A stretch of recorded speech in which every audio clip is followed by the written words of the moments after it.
নমস্কার। আমি একটা আধ্যাত্মিক ভাবনায় আমার চ্যানেলে একটা প্রধান গ্রন্থ, মানে হিন্দু ধর্মের প্রধান গ্রন্থের মধ্যে একটি গ্রন্থ গীতা। তো গীতা হচ্ছে একটা ধর্মগ্রন্থ, শুধু নয়, এটা হচ্ছে মানুষের, সমস্ত মানুষের, একটা শুধু পার্টিকুলার হিন্দু ধর্ম না, সমস্ত মানুষের জন্য, যে সেই ধর্মেরই হোক, প্রত্যেকেই পড়া উচিত, প্রত্যেকেই পাঠ করা উচিত। তো গীতা একটা সংস্কৃত শব্দ, আসলে এটার বাংলা অর্থ গান, এটা ঐশ্বরিক গান,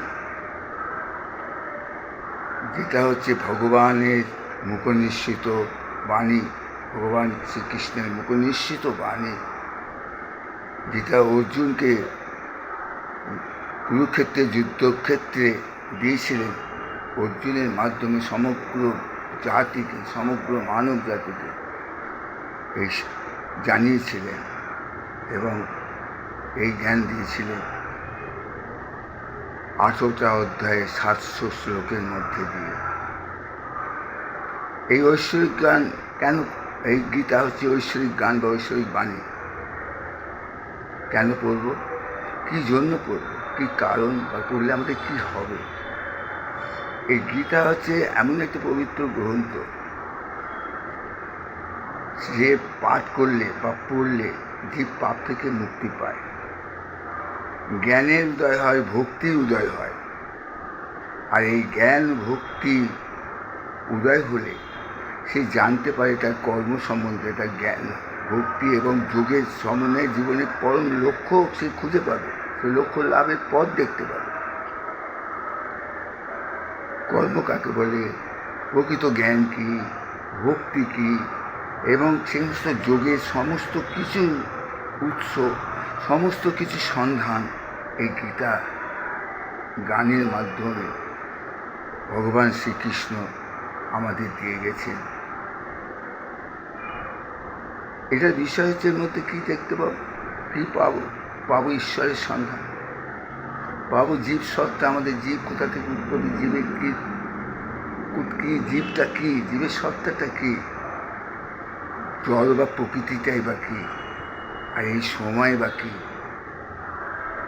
তারপরে আমাদের কর্ম কীভাবে করা উচিত,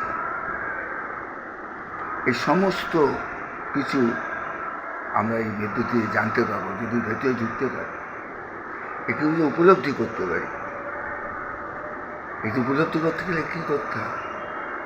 আমরা তো গীতার শ্লোক পড়তে জানি না, গীতার ভেতরে ঢুকবো কী করে, গীতার ভাষা বুঝবো কী করে? কিচ্ছু করতে হবে না, শুধু তাকে স্মরণ করুন, তার শরণাপন্ন হন, গীতা মায়ের শরণাপন্ন হন। আপনি যেই হন, মূর্খ হন, পণ্ডিত হন, নীচ হন, ব্রাহ্মণ হন, বা যে জাতি হন, যে দরিদ্র হন, ধনী হন, কিচ্ছুই যায় আসে না। আপনি শুধু শুদ্ধাচারে, শুদ্ধ মনে গীতা পাঠ করুন কিংবা গীতা পড়ুন। গীতা পাঠ করতে গেলে অনেক নিয়মের ব্যাপার আছে, অনেক নিয়ম জানতে হবে, অনেক নিয়ম করতে হবে। নিয়মের বেড়া জাল টপকাতে পারছেন না, অত কিছু করার দরকার নেই, আপনি পড়ুন না।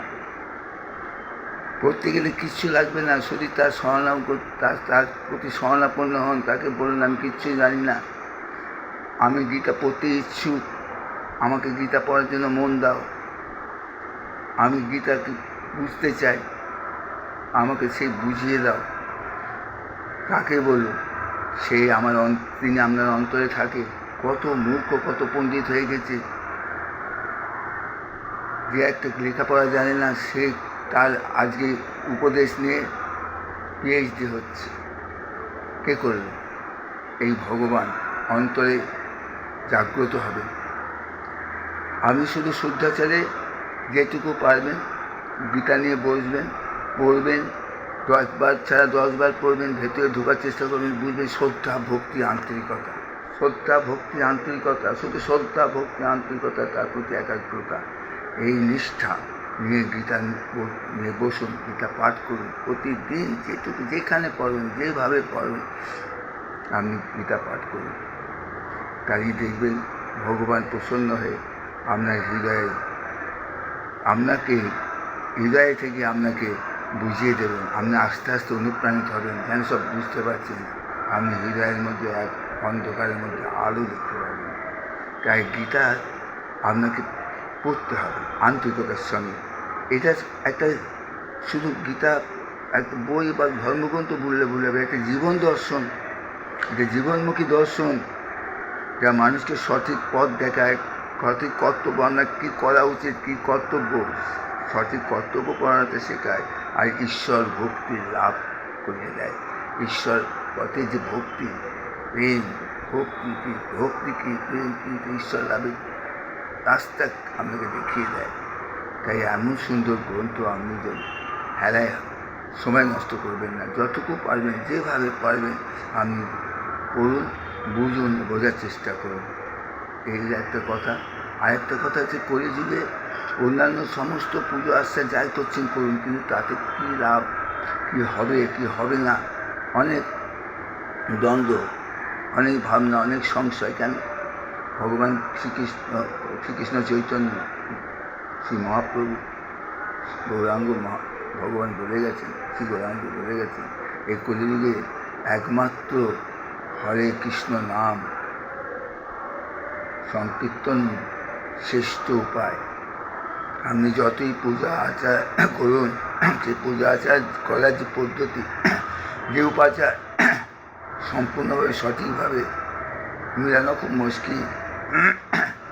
যুগে যুগে সঠিক প্রকৃত জিনিস অমিল হয়ে যাচ্ছে।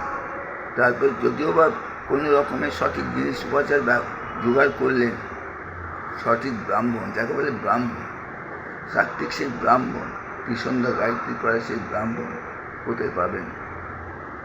অতএব সেটা কী করছে সেটা তো তর্কে বিতর্কে যাব না, কিন্তু সব থেকে ভালো পথ হচ্ছে সব ছেড়ে নাম সংকীর্তন করুন আর গীতা পাঠ করুন, ভগবান শ্রীকৃষ্ণের শরণাপন্ন হন, দেখবেন আপনি পথ খুঁজে পাবেন।